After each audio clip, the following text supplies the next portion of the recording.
মন্ত্রীর লোকেরা, দুইজন নিহত, 10 জনকে নিয়ে আসা হয়েছে সদরে। ঠিক আছে, মন্ত্রীর লোকেরা, এমপি রাসেলের লোকেরা। ঠিক আছে, এখনো আওয়ামী লীগ সন্ত্রাসীরা এখনো দূর হয় নাই। আসসালামু আলাইকুম রহমতুল্লাহ। সুপ্রিয় দর্শক, আজকে রাতে গাজীপুরে আকম মোজাম্মেলের বাড়িতে নাকি ডাকাতি হচ্ছে, এই সংবাদ দিয়ে সমন্বয়ক এবং ছাত্রদের সেখানে ডেকে নিয়ে যায়। সেখানে তারা সংখ্যায় কম ছিল। ডেকে নিয়ে যেয়ে আওয়ামী লীগের সন্ত্রাসীরা তাদেরকে পিটিয়েছে। তারা ধারালো অস্ত্র নিয়ে বন্দুক দিয়ে তাদেরকে গুলি করেছে, করে 2 জনকে ওখানে মেরে ফেলেছে। ঠিক আছে, মন্ত্রীর লোকেরা সবগুলো,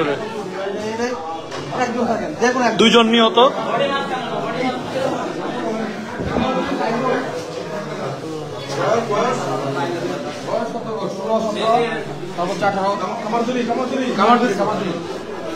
দশ জনকে নিয়ে আসা হয়েছে সদরে।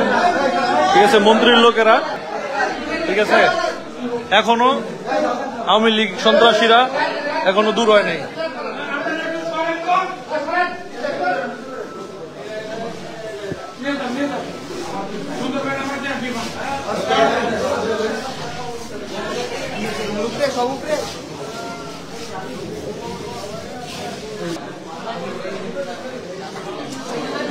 এই অবস্থা।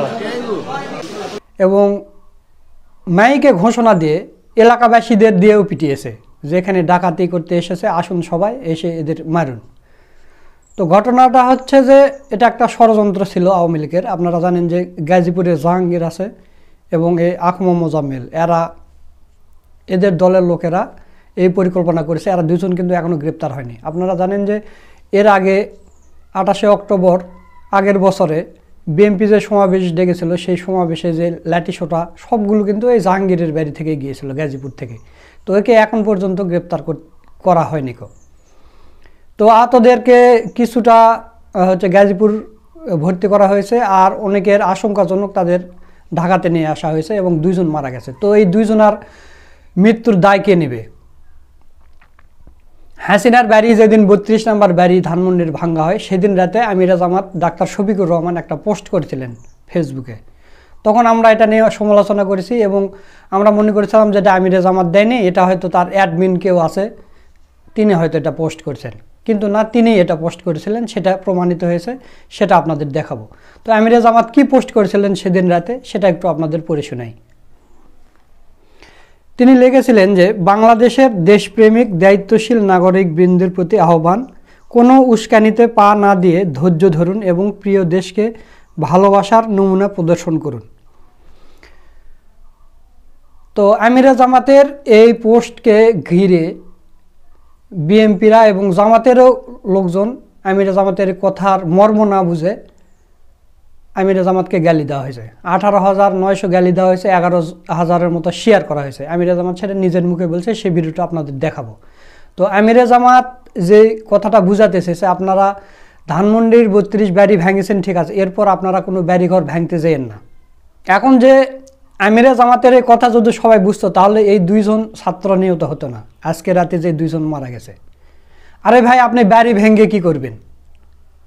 এই 2000-এর উপর ছাত্রদের যারা হত্যা করলো এবং হাজার হাজার ছাত্ররা পঙ্গু হয়ে আছে, অসুস্থ হয়ে আছে, তাদেরকে যারা এই হত্যা করলো, আহত করলো, পঙ্গু করলো, তাদের এই 6 মাস পার হয়ে গেছে, তাদের একজনেরও কি বিচার হয়েছে? তাদের একজনেরও কি ফাঁসি হয়েছে?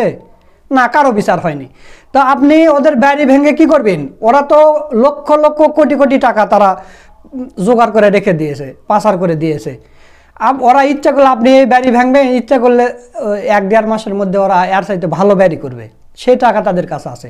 আপনি এই দাবি তুলতেছেন কেন? আর আপনি বাড়ি ভাঙতেছেন কেন? বাড়ি ভেঙে আপনারা বিশ্বের বুকে নিউজ ছড়াচ্ছেন, অথচ আপনাদের দাবি করার উচিত ছিল যে এই 6 মাস পার হয়ে গেল, একজনের ফাঁসি হলো না কেন এবং সবাই গ্রেপ্তার হলো না কেন? এই আকম মোজাম্মেল এবং এই জাহাঙ্গীর গ্রেপ্তার এখন হয়নি কেন? তারাই তো এই ছাত্রদের ডেকে নিয়ে যে হত্যা করালো। তো আপনারা কি দাবি করতেছেন? আপনারা একটা বাড়ি ভেঙে কি করবেন? ওদের তো যা নিয়ে যাওয়ার বাড়ি থেকে নিয়ে গেছে, বাড়ি ভাঙা পড়ে আছে, আপনি বাড়ি ভেঙে কি করবেন ভাই? আপনি আওয়াজ তোলেন যে যাদেরকে ধরেছেন অন্তত তাদের 2-1 জনের ফাঁসি হোক, হলে আওয়ামী লীগের এই গুন্ডা পান্ডারা একটু শান্ত হবে। তাছাড়া তারা জুম মিটিং করছে, কি পরিকল্পনা করছে সেই ভিডিও আপনাদের দেখাবো, আপনারা অবাক হয়ে যাবেন। তো প্রিয় দর্শক, আমিরে জামাত নিজেই যে এই পোস্ট লেগেছিলেন এবং তিনি যেটা অনুমান করছিলেন সেটাই হয়েছে, এবং আমিরে জামাত নিজেও বলেছে যে আমরা কি এই 2-1 দিনের রাজনীতি করে এত বড় জায়গায় এসেছি, আমরা কি বিচক্ষণতা নিয়ে এই পোস্ট করিনি। তো চলুন আমিরে জামাত কি বলেছেন সেই ভিডিওটা সামান্য অংশ দেখে আসি। এই যে 2-3 দিন ধরে দেশে যা চলছে, যে যাই বলুক, আমাকে গালি দেখ দোয়া দেখ, কুকে আর আমি এটা কোনো পরোয়া করি না। আমার বিবেক দিয়ে আমি কখনো এগুলাকে সমর্থন করব না। আমি সে রাতেই একটা সফট স্ট্যাটাস দিয়েছিলাম, মনে হলো যে শীতকালে বঙ্গোপসাগরে জোয়ার শুরু হয়েছে এবং সেই জোয়ার আমাকে ভাষায় কোথায় নিয়ে যাবে আমি জানি না। আলহামদুলিল্লাহ, আল্লাহর শুকুর, আমাকে 18,900 গালি দেওয়া হয়েছে। আমার ফেসবুকে গিয়ে আপনারা পাবেন এটা। আর 11,000 জনকে এটা পাঠিয়ে দেওয়া হয়েছে যে তুমিও গালি দেও, শেয়ার করা হয়েছে। সংগঠনের দায়িত্বশীলরা বলেছেন আপনি না বলে অন্য কেউ বললে ভালো হতো। কথাটা ঠিক আছে অবশ্য। আমি বললাম যেটা ঠিক আছে তো আমি বলবো না কেন সেটা, কারণ পাশে লোকের ওই সমস্ত দুর্বলতা আমি কখনো প্রশ্রয় দেইনি আমার জীবনে, আমি দিবও না। অনেকে বলেছেন যে আর যে তো কেউ কিছু বললো না। আমি বললাম ভালো কথা সবার আগে বলাটা উচিত। আজকে আপনারা খেয়াল করেছেন এখন সবাই কিন্তু এক লাইনেই কথা বলতে বাধ্য হচ্ছে। শফিকুর রহমানের দোষ, হে কেন এটা সবার আগে বললো? তো যে কথাটা 2 দিনের মাথায় সবাই বলতে একই সুরে বাধ্য হচ্ছেন, সেই কথাটা ওই সময় না বুঝে অস্থিরতা দেখানোর কি আদৌ কোনো দরকার ছিল? দায়িত্বশীলরা একেবারেই না বুঝে শিশুর মতো, অবুঝ শিশুর মতো কিছু লিখে দিবেন? বিষয়টা এতটাই? তারা একটু বাস বিচার করে করবেন না কিছু? সম্মানিত ভাইয়েরা, আমি এর পিছনে গভীর ষড়যন্ত্র দেখছি।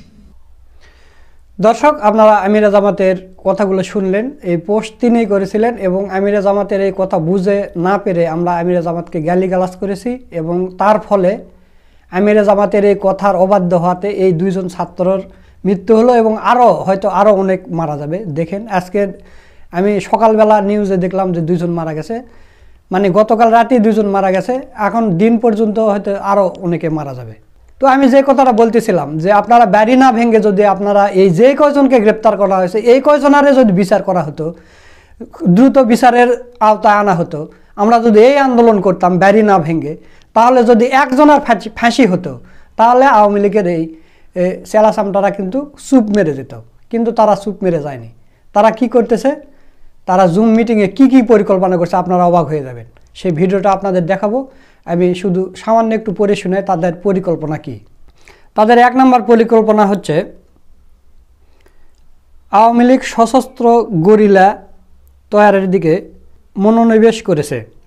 2 নম্বর, জামাতকে তারা প্রধান টার্গেট ধরে তাদের অর্থনৈতিকভাবে পুঙ্গু মিশনে নেমেছে। 3 নম্বর হচ্ছে সেনাপ্রধানকে তারা টার্গেট কিলিং করার প্ল্যান করতেছে। তো চলুন আমরা সেই ভিডিওটা একটু দেখে আসি। গরিলা আছে, যে গরিলাগুলো আমরা প্রশিক্ষণের মাধ্যমে তৈরি করব এবং ভবিষ্যতে আমরা আন্দোলন সংগ্রামে সেগুলিকে কাজ করাতে পারবো। আপার সাথে কথা বলে আমাদের জুম ব্রিগেড এই মুহূর্তে আগামীকাল থেকে বাংলাদেশে প্রত্যেকটা জায়গায় আওয়ামী লীগের কমিটি আমরা বাদ দিয়ে, নেত্রী বাদ দিয়া যারা এখন যুদ্ধ করবে তাদের স্বীকৃতি নিয়ে কথা বলুক, তাহলে আপনি যুদ্ধে যাইতে পারেন। যুদ্ধে সিপাহী আছে, বাংলাদেশে অনেক সিপাহী আছে। এই যে আওয়ামী লীগের 300 এমপির সাথে 3 দ্বিগুণা 600, এই 600 লোকের 300 লোক যদি দেশে যায়, নেতা কর্মীরা মাঠে থাকলে, আমাদের নেতারা থাকলে, লিডাররা থাকলে, কর্মীরা তখন যুদ্ধে ঝাঁপিয়ে পড়তে পারে। জেলে যাবো আমরা, অসুবিধা নাই। আপনাদের আরো 1 মাস আগে, 2 মাস আগে থেকে বলতেছিলাম যে জামাত শিবিরের যতগুলো প্রতিষ্ঠান আছে সবগুলি প্রতিষ্ঠানকে ডিস্ট্রয় করে দেওয়া হোক, তাহলে আর করতে পারবে না। কাউকে ঘায়েল করতে হলে তার অর্থনীতির দিক তাকে আগে সর্বপ্রথমে তাকে ঘায়েল করতে হবে, তাহলে সে ডিস্ট্রয় হবে, না হলে হবে না। এই জন্যই বারবার বলতেছে ওদের অর্থনৈতিক দিকগুলো আগে ডিস্ট্রয় করে দেন। ধ্বংস তো হবেই, এটা স্বাভাবিক, একদম হবে, ওরা করবেই, অথবা আমরা তাদেরটা করি। যাদের কাছে টাকা আছে আপনারা আমাদের 4 লক্ষ অস্ত্র দিবেন। 4 লক্ষ আওয়ামী লীগের নেতাকর্মী, তৃণমূলের নেতাকর্মী, জয় বাংলা ব্রিগেডের সেনানীরা পথে নামবে এবং আমাদের প্রথম যুদ্ধটাই হবে এই সেনাবাহিনীদের সাথে। এই ওয়াকারকে আমরা মাটির ভিতর পুঁতে ফেলবো, তারপরে দেখবো অন্যদেরকে। আমরা গোপালগঞ্জকে বিভাগ করেছি। গোপালগঞ্জ বিভাগে আমাদের দায়িত্ব রয়েছেন মামুন, এছাড়া আমাদের ওমেন ব্রিগেডে দায়িত্ব প্রাপ্ত রয়েছেন নমিতা খানম দর্শক, আপনারা ভিডিওটা দেখলেন যে আওয়ামী লীগ কখনোই জনগণের ভালো চায় না, তারা শুধু নিজের আখের গোছাতে চায়। সেটা আপনারা এই জুম মিটিংয়ের মধ্যে তারা কি বলেছে আপনারা শুনলেন। তো এই কারণে আমি সমন্বয়ক এবং ছাত্র ভাইদের বলবো, আপনারা দুই একটা বাড়ি ভেঙে কিছুই যায় আসে না, কিচ্ছুই হবে না। বরঞ্চ এটা আওয়ামী লীগের আপনারা উপকার করে দিচ্ছেন। আওয়ামী লীগেরা বিশ্বের বুকে দেখাবে, দেখেন আমাদের বাড়িঘর পর্যন্ত এরা ভেঙে চুরে চুরমার করে ফেলে দিচ্ছে, সেই দেশে আমরা কিভাবে থাকবো, এই দেশে জঙ্গিবাদের উত্থান হচ্ছে, সে হ্যান ত্যান বলে অনেক ধরনের নিউজ তারা করবে, অপপ্রচার চালাবে। এগুলো না করে আপনারা দাবি তোলেন যে যারা এখন পর্যন্ত দেশে ঘাপটি মেরে লুকিয়ে আছে, যেমন এই আখম মোজাম্মেল বা জাহাঙ্গীরের মতো লোক যারা আছে, এদেরকে গ্রেপ্তার করা হোক। এবং যাদেরকে গ্রেপ্তার করা হয়েছে এদের আগে বিচার 6 মাস হয়ে গেছে, কতদিন লাগবে বিচার করতে? কতদিন লাগে রে ভাই? এরা শাহবাগে জড়ো হয়ে জামাত নেতাদের 11 জন নেতাকে ফাঁসি দেওয়া হলো কয়দিনের মধ্যে। শাহবাগে আন্দোলন করলে নাকি সেটা মানে বিচারকেরা সেটাই মেনে নেয়, মানে তদন্ত করার কোনো দরকার নেই, এরা অপরাধ করেছে কি করেনি। 11 জন নেতাকে ফাঁসি দিয়ে দিল, বিএনপির সালাউদ্দিন কাদের চৌধুরীকে ফাঁসি দিয়ে দিল। অথচ এখন 6 মাস পার হয়ে যাচ্ছে, এদের কোনো বিচারও হয় না, তাদের রিমান্ডও নাই, কিছুই নেই। আরে ভাই, 2-4 জনক ফাঁসি দেওয়ান, সেই দাবি আপনারা তোলেন, তাহলে তো আওয়ামী লীগেরা ডাবিয়ে যায়, এরা আর কথা বলতে পারবে না।